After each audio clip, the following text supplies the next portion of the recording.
welcome to the Unlucky Frog Gaming Podcast. I am your host, Ben Porter, and I'm joined by two guest co-hosts this week. We have Charlotte Porter. Hello. And we've got Iona Craig. Hello. Who's a weirdo that we pulled off the street. Yes, you may know Iona.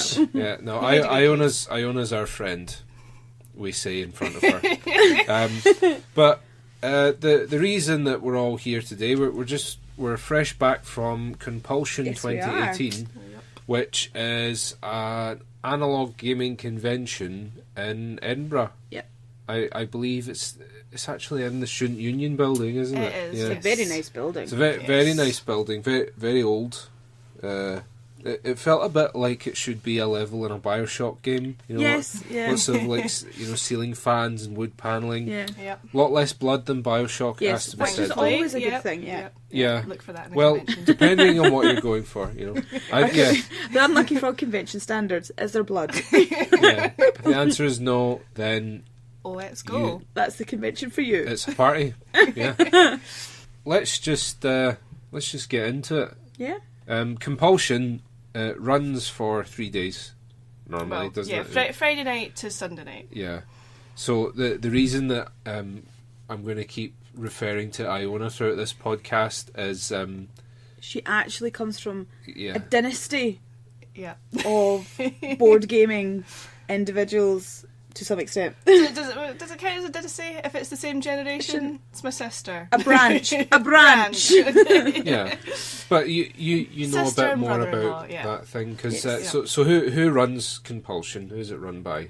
There is a committee, and it's I think it's primarily led by current students, but there are also hangers-on, previous students who.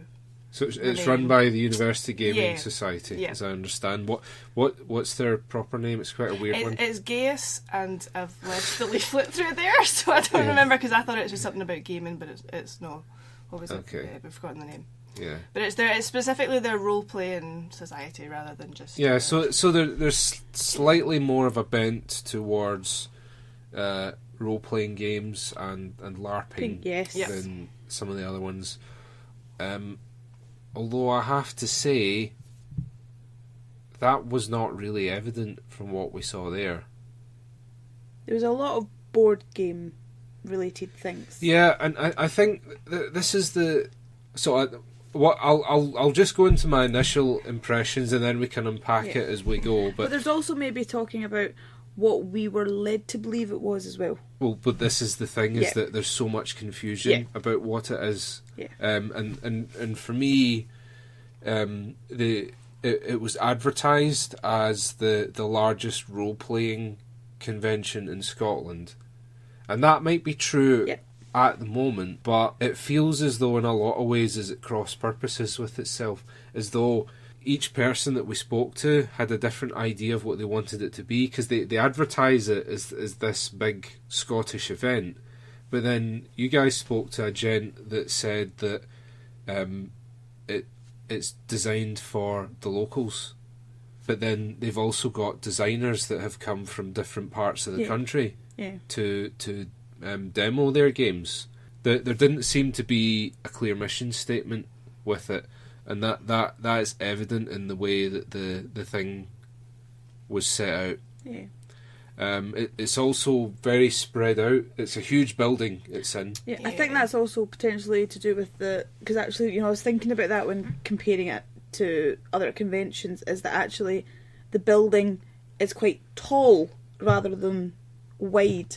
Yeah. So actually, you did have to sort of spread out. There's about 4 levels on it. It's across a big the old floors. building. You know, the problem was, being an old building, there was some winding stairways that I didn't know were there. I was looking for about 10 minutes and then saw somebody appear out of them. So I was like, "Oh, that's where the stairs are." That brings me on to another point. It was very spread out, which is fine. Yeah, you can't always get the venue of your dreams for this sort of thing, but they did have signs up. Yeah, they did. But they done a terrible job of directing people to and from things because it's a big labyrinthine building. Yes. It's very spread out. So it did feel in a lot of ways like half empty a lot of the time because it was so spread out. I think also because there were there were games running, there were RPGs running for set times, and so during those times, obviously, that meant the rest of the building was quite quiet, because that's where the majority of people were. I have to say, I like that though.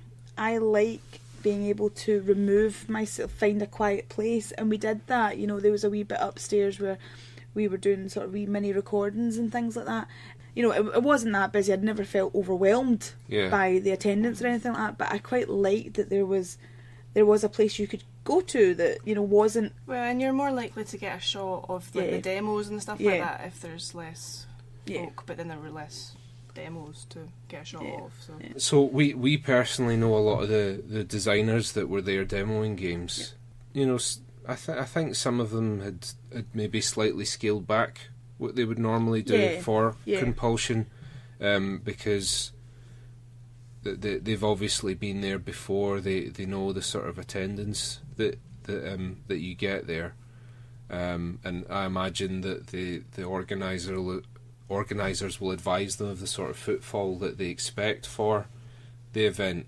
When I was there, I had to catch up with quite a few people for various things. I was talking to Richard Denning from Medusa Games, and he's also one of the bosses for UK Games Expo, so I had to check in with him for various things, got an interview with him, so stay tuned for that. That will be going up soon. I was also speaking to Dave Wright, the convention overlord of Tabletop Scotland. So that took up quite a bit of my time. But I say that to say that if I didn't have these things that I was planning to do while I was going there, I don't know how long I would have actually spent in the place. Well, we had this discussion though on the train on the way back, is who was the target audience, because if the target audience are RPGers, then actually they could be there quite easily for 2 hours or so playing, you know, doing a playthrough. Games, so it's maybe not so much about the stalls or the exhibitors at that point. It maybe is having the opportunity to experience, and they did have a whole variety of systems that they were playing, so again that might be more the target audience. That's fair, but then that brings me into my next point of, if it's primarily an RPG event, where was Scottish Pathfinder Society? Wizards are rolling out organised play support for D&D. There was none of that there. Where this is the first time we've been to Conpulsion, we're experiencing it for the first time with fairly fresh eyes. A lot of these criticisms have already been laid at Compulsion's door, and they don't seem to be doing anything about it. A lot of that may be to do with the fact that the committee members do change from year to year, because it is a student-run thing. It's volunteer. It's a voluntary thing as but well. At the same time, the people that are critiquing it, it's more or less the same people. Like Ian McAllister has made a lot of similar criticisms of the event, and Dave Wright, who's now in charge of Tabletop Scotland, when he was still running his blog, he made similar criticisms, and no one seems to be picking up on this. And although a lot of people are cycling in and out over the years because it is a student-run thing, it's run by the union, people come and go, that I get that. At the same time, that this feedback is accessible to everyone. Why aren't people paying attention to this? I suppose it could be if it is totally for a home audience. You know, they're meeting every week. They've got their systems that they run and they play week to week. If nobody's interested in Pathfinder, then why would you invite along the Pathfinder Society? I don't know if it's because it's very sort of home based. Well, if you believe passionately enough in what you're doing to run a convention or event for it, then surely recruitment's a concern. Yeah. Because when people are cycling in and out over the years, just by virtue of people coming and going, eventually, if you're not getting new people into the hobby, if you're not recruiting new people, you're going to stagnate, and eventually your numbers are going to drop off. So for every community, no matter what you do, recruitment should always be a concern. And so I say that to say that games like Pathfinder and D&D, I mean, you can get into them in a really deep way, but they're also, as far as RPGs go, that's your entry level games. Yeah. So I do think that it's important to get them, and not just that, but in terms of your convention, having big names like Pathfinder and D&D there, that lends things an air of legitimacy. You know, people, you know, they'll maybe see the Conpulsion poster and not give it a second look, but if they see like the little D&D logo or the Paizo logo, the Pathfinder logo, that catches people's attention because that's iconic, isn't it? There must be redeeming qualities, though, I think. I'll own that. I've said a lot of quite negative things about Conpulsion. It's not a terrible event. No. But it could be so much better than it is. Yeah. And if I didn't care, I wouldn't bother saying these things about it. And for me, that's the frustration, is that so many people are aware of its failings and are trying to raise them, to raise these issues, to try and help people improve these things, and no one seems to be picking up on it. I mean, it's Edinburgh. Yeah. You know, it's one of the most famous cities in the world. It could be such a big, prestigious event. You know, a role playing convention in Edinburgh. That on paper that sounds amazing, but certainly I really like the atmosphere. I think there was a sort of fun and friendly Very atmosphere, and relaxed. that was something that one of the guys we spoke to said that was a draw for him. Why he keeps coming back to it. Yeah, was just the laid back nature of it. I really enjoyed it. I think for me, having my only ever other experience of a convention to date in the tabletop gaming community being Aircon is very different. Well, Aircon and Glasgow Games Festival. Yeah, and maybe, but even compared to Glasgow Games Festival, you know, I do feel that maybe we do need to accept the fact that we were only there for one day, not even one whole day. We were there from about 10 till about 4 on the Saturday. It's more or less a day. Yeah, more or less. But I felt as if it was more like an open day, you know, and I enjoyed that. You felt Conpulsion was more like an open day. Yeah, and I did enjoy that. You know, here I was looking at what was going on around me, that type of thing, rather than it feeling like a convention so much. Well, yeah, I can see that. It all comes back to what people are saying it is and what in reality it actually is. Yeah. I think the people at Conpulsion, they do need. It seems to lack direction. I think that's where a lot of the events problems come from. I feel like it's like you've said though. It kind of feels like a wasted opportunity.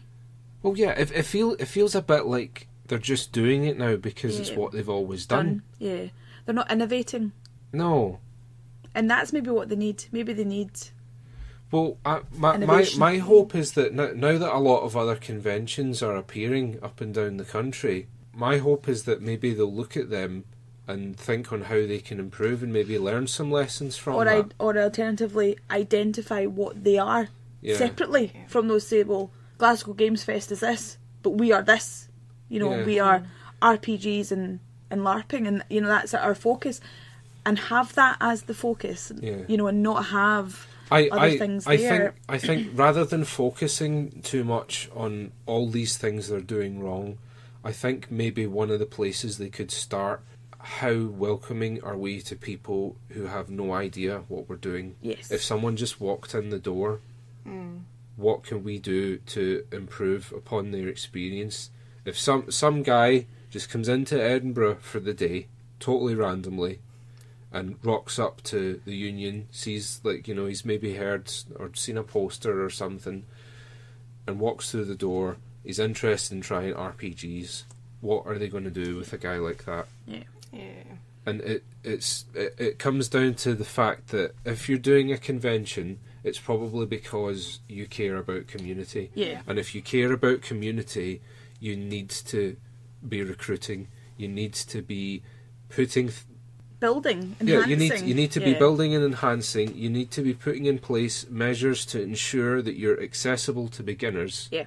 And that you're inclusive of people of all skill levels, because you should by no means neglect the diehards that are going to play like Achtung Cthulhu and all these obscure RPGs. and I'm not saying that they should do a complete about turn on what they're doing, but just maybe give some consideration to the entry level stuff. They maybe could even have some beginners, because I'll be honest, I'm not sure whether there would be, like a. Well, you've got the Pathfinder Society going in. No, but I mean the games that are already set out, if they were for experienced players or whether there was a specific experience needed. But this is where things like the Pathfinder Society are perfect, because it's a ready-made adventure. It lasts for like an hour and a half, 2 hours, and you can just play that with a group of randoms you've just met. You just pick up and go, and it's not my favourite way to play an RPG, but I imagine that for people who have an interest in that and are not fortunate enough to have a group experienced enough to run through a thing with them, that's the perfect entry level thing for them. Because I'm not sure what they would have done if I'd rocked up and said, I want to play this game, but I've never filled out a character sheet before, help me. If they were ready to take me through that, or if it's a little bit kind of like, oh, you're holding us all up. Yeah. But then maybe that's what they should maybe focus on, and maybe then to take away is, if they are going to be focusing on RPGs and LARPing, is to the accessibility component, have the very basic introduction stuff, have set sessions for that throughout the day, they could be one in the morning. I mean, like, to be fair to them, maybe they're not aware that these big companies have all this stuff in place. I'd be surprised if they weren't, because if they're an RPG society, they should be aware. They must have heard of Paizo and Wizards of the Coast. They are like the two big ones at the moment. But I think, although I've been very critical, I've raised what I believe are a lot of issues with the event. I think that the key to growth for Compulsion is to make it more beginner friendly. And even from the perspective of if you're interested in RPGs, have played loads of RPGs, but don't play actively with anyone in the society, or, and this is a common thing as well, because there's a lot of guys like they maybe grew up with it in like the 80s or 90s. They're in their 40s now. Their kids are a bit older. They've got a bit more time, and they want to go and get back into this thing they played as a child. Pathfinder Society and the D&D Adventure Guild, I think, is the other one. It's pretty much the same thing. It's just each brand's respective version of that pick up and play standalone adventure setup. That's perfect for them. That's it's perfect for meeting new people. I think some sort of implementation of that sort of thing would really help it. So let's talk about what we did there then. So what did we do there? I spoke to Dave Wright of Tabletop Scotland, spoke with Richard Denning of Medusa Games and UK Games Expo. You guys caught up with Keith McLeman, didn't you? Yes, we did. Nuts and Bolts. Cardboard and Coffee Games. Yes, that was good. Got to sit down and play through that with some of the changes that he'd made since Aircon, which was really, really exciting. So it did play slightly differently, though even one of them was a suggestion that I suggested, but even that I forgot, and so never actually implemented the change that I suggested in the first place. But I could have. What else? Well, the Dawn Duellists. Oh yes, that was a highlight for me, an unexpected highlight. The Dawn Duellists. Oh, the guys with the swords, okay. I thought it was a game called the Dawn Duellists. So I was like, when did you guys play this? So, I'm aware of what LARPing is. I knew that it was an RPG and LARPing convention, but I wasn't aware of what would actually be in place. And I went upstairs to find Iona because I'd misplaced her. And I went upstairs and I found her handling a greatsword. And I was pretty impressed with those guys. What is going on here? So the Dawn Duellists, we've actually got a mini interview with David from them, are a sort of historical martial arts association, I think. HEMA. I think it's specifically European. Yes, European. HEMA is the term that he used. They did cover like a wide range of different types of dueling and fighting and swords and so on, but and I discovered that I am the exact height of a greatsword. So I'm now going to Really? use that as a count of measurement that Charlotte is exactly one greatsword. Yeah. And I will be measuring things in greatswords from now on. I'm sure people will. That's going to catch on. Yeah, people Yes. are going to understand So, completely. To give people, I am 5'5" and a half. That inch It's is very important, important. half. So 5'5" and a half, and that is the length of the greatsword. So They held it up beside me for at one for a point. person, it doesn't sound very big, but when it's A sword that When you're you're wielding, trying to Yeah. wield it, yeah. it's pretty big. and actually getting to handle them was quite interesting because they handed me the greatsword hilt up, so the hilt was up the top, and it felt really heavy because the weight pulled down. But as soon as you flick it in your wrists, the weight dispersed and it felt so much lighter. Is it Almost like it's interesting? designed to do that. Exactly. But I've never handled a proper sword, an actual manufactured sword. Yeah. You know, that it's not like a sort of. I know I did have a gladius when I was younger, but that's another thing. An interesting fact when you're talking about weight, one of I'm going to call it a standard sword. I can't remember the Yeah. lighter than a bottle of 2 litre Coke. Really? Yep, Wow. that So was my fact that I remember from the day. Okay, and you could quite handily. Well, you don't get 2 litre bottles of Coke. then. Exactly. Yeah, that's true. I don't know what it is compared to a 1.5 So I litre. don't know what they're talking about anymore. Oh, I've got That no unit comparison. measurement doesn't No exist comparison. anymore. it's not as heavy as you'd think. Then is what you should take away from Okay. this. Yeah. You, Then- you could throw it. The If one you that I wanted to. liked Yeah. was they were talking about how actually they had 4 different swords. At 2 were least. civilian ones, and then they had like a long sword, and then the great sword. So Well, the no, I two- think it was the long. See, if you're calling the civilian sword the sort of the smallest one, Yeah. then it was the long sword that he was talking about, and the civilian sword was even lighter than that. The Yeah, civilian sword, I think, is what you would normally call like a short sword. Some people would even have a servant to carry the sword because you Yeah. couldn't carry it.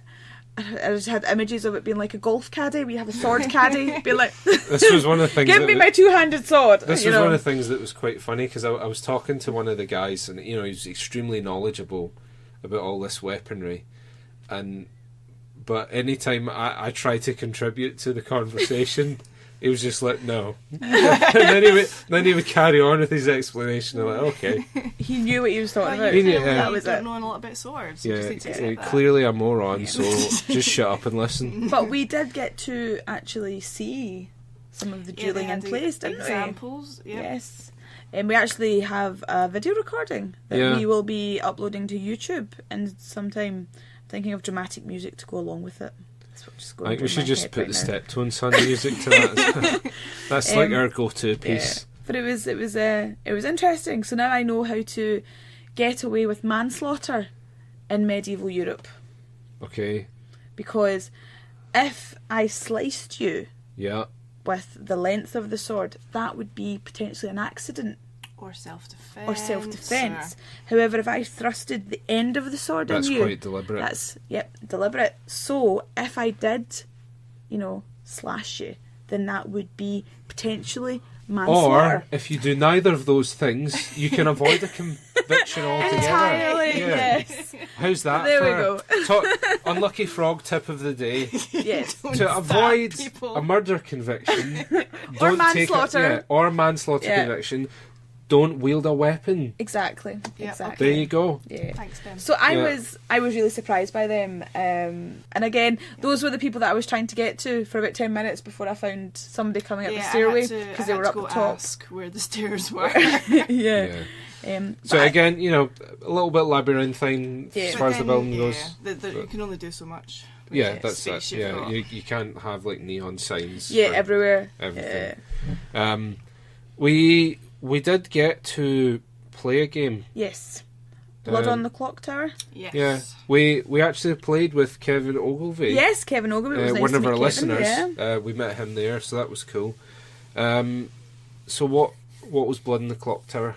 Well, you've played Yeah, essentially werewolf, Yes. but rebranded and with more detail, more character possibilities. You felt a little bit unnecessary. Some of it, maybe. Didn't Yeah, I think it was more just a kind of why would you bother when there's already a werewolf? And there was another game, I can't remember, there was another guy there who said, oh, it's just like...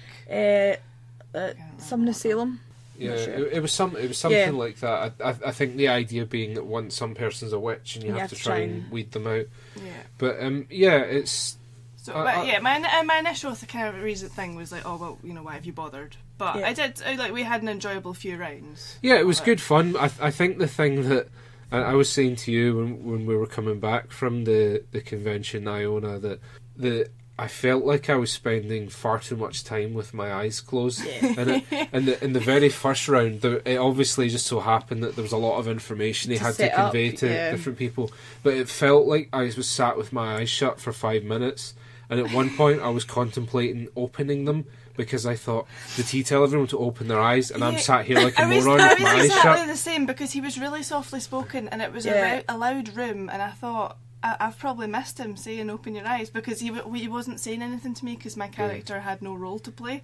So I was just like, normally when someone tells you to keep your eyes shut, they do keep them closed every so often. Or he hadn't even said something like, okay, I'm going to be explaining some things. Yeah. So he was just like, close your eyes. And we were sat there for what seemed like an eternity. And I'm thinking, should I open them now? Will they all be sitting there staring at me? Run away. Just left. So that, I had a little irrational panic. Well, not that irrational. No, because I had the exact. Because I was sat in complete darkness for a long time, wondering what was going on. Yeah. It was good fun. We played with Kevin and then like a couple of other people that we hadn't met, and those sorts of games are good as icebreakers because you can just outright accuse people and you can be really direct and forward with people that you don't know in a way that ordinarily would be. That was the other thing though, there was a little bit kind of, the first day comes round, it's like, so what are you going to do? And we all sat there for a minute going, what are we going to do? So I think you broke the ice by saying, I think it's you, Charlotte, or like, Well, the very first round I was like, what am I allowed to do? What is the actual objective of the game? What am I meant to be doing? I had no information, so like I genuinely had nothing to share. Like, so it wasn't even a case of, am I allowed to say that? But it was just... Because I was like... Because I knew in the first round I was one of the bad guys. So, but I was like, am I allowed to throw bluffs in? Is that, what is appropriate gameplay and what's not, But by the time we played it 3 times, and I think by the 3rd time we did kind of... At first we're confronted with this big list of all these different types of characters, and it was a bit overwhelming, but like you say, once we got into it, we're like, it's a hidden identity game. Yes. And then we knew what we were doing, like you say, you can lie to throw people off your scent, or you can, just go out and accuse someone to try your course of action was. Yeah, it worked. So it was good fun. I don't know if I would necessarily buy it. I did like the grimoire though. But that's just it. I know. Why this huge box? It was brilliant. That's designed to look like a book, and it was cool in that he is like the GM for the game, I guess. Had all of his components in there, and it told him who was what and what was going on. So it enabled him to keep track of everything, but I think the idea is that the book is to be the box that contains all the... And it's massive from what it contains. That genuinely, it would put me off buying it, because I would just think, where am I going to keep that? And the other thing was, one of the roles, which I can't quite remember, the spy, allows you to look at the grimoire so that you can see what other people are doing. So the gent next to me, I could hear him get up, and when my eyes were closed, I knew something was going on, because I could feel like...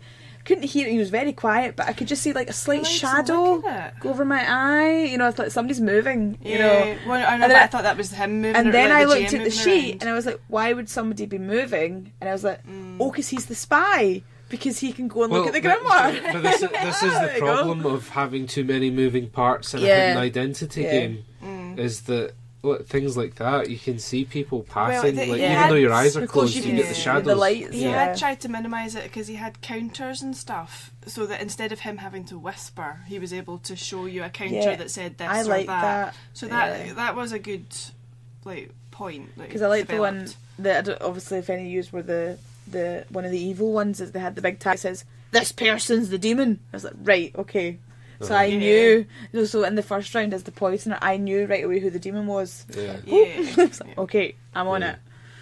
Yeah, I think that guy was the demon. Was he not always the demon? Was he not the demon 3 times in a row? Yeah, he was. It's like, oh, come on. You think we would have twigged to that I know. quicker, but... And apparently I'm Once very a demon, murderable. always a demon. Yeah, you you died all the died time. a lot. I died a lot as well. You tried to execute me, and it didn't work. Yeah, I got You killed remember that in the one. night, like the town crier. Yeah. But other than that, So it was a good little game. it was fun. Good little social deduction game. But again, I feel like it's trying to add to something that doesn't necessarily need anything added to it. I would like to try it with more people. I think if you Yeah. had a full Yeah, there were a cohort, lot that of- would be very... What did he say up to or over 20? But anyway, it can it take a lot can, because there were yeah. a lot of roles on that Yeah. sheet, and that was helpful having And that the sheet guy to that tell played you. the imp, to be fair, he was the Yeah. first to make that point, is that he felt that it would work a lot better if you'd scaled Because there was it up. 5 of us, wasn't there? Yeah. I think he did try at one point because before the 3rd round or something, he He said went I'll to go off see, and get people, yeah. and then didn't come back Find with any, anyone. So Great job. But no, I enjoyed it. But like you said, it just felt quite similar to other Yeah. things out there. Which are a lot slicker and Yeah. more streamlined. And for me, it's a great point that you make, that you can actually see the shadows Yes. of people passing by, so you're like, right, okay, something weird's going Yeah. on here. well, and he did still have to say information, so I could still hear whispering to like on either side Yeah. of me. So, but I don't really know how you get round that. Yeah. He certainly set a difficult challenge for himself with a game Yeah. like that. Where you're trying to convey a lot of information but keeping it secret Yeah. in front of the people you're trying to keep Yeah, it secret yeah. from. Because the way that Betrayal at House on the Hill gets round that is that you just go into another room Yeah. and you go and do all your planning there, and then you come back in. Because he was very gentle, even Yeah. in his speech and his, in his general being. I couldn't do that. I'd be stomping about and like be like, "Oh, right, this is what you need to know." But he was designed. I don't doubt Yeah. that the role of GM was probably designed around him. Yeah. So that was our day. Yeah. We were. What we do have, however, and will be coming up separately, is we did get some short interviews with some people. We did. So we got some short interviews with Keith McLeman, Matt Coward, who is doing some social research into tabletop gaming. Yep. We also met with Callum, who's one of the organisers or involved in the logistics. He's a previous organiser of Compulsion and is now just being involved this year in the logistics. And we also met with David from the Dawn Jewelers. Duellists? The Dawn Jewelers, selling all the jewels. Some fabulous jewels. Yes, as well. So that'll be coming up. So keep your eye out for that. That'll just give you an insight into what's been going on in Compulsion through the eyes of the exhibitors. But there you are. That'll hopefully give you a little taster on our day at Compulsion and what our takeaway was from it. Yeah. And I think I'll definitely be keeping an eye on Compulsion, and I hope that they do implement some plans to make it bigger and better, because it absolutely has the potential Definitely to be that, and at the moment it is falling short of it. But other than that, this has been another episode of Unlucky Frog on Tour. Yep. I've been your host, Ben, and on behalf of everyone else here, Charlotte and Iona, thank you for listening. Thank you. And we'll see you next time. Bye. Hi guys, it's Josh from the Unlucky Frog Gaming Podcast here. Thanks for listening to us, and now be sure to follow us on Facebook and Twitter. Just search for the Unlucky Frog Gaming. You can also show your support for Unlucky Frog through Patreon. Be sure to check out our website www.unluckyfrog.com to find out more. Was that so hard? Look...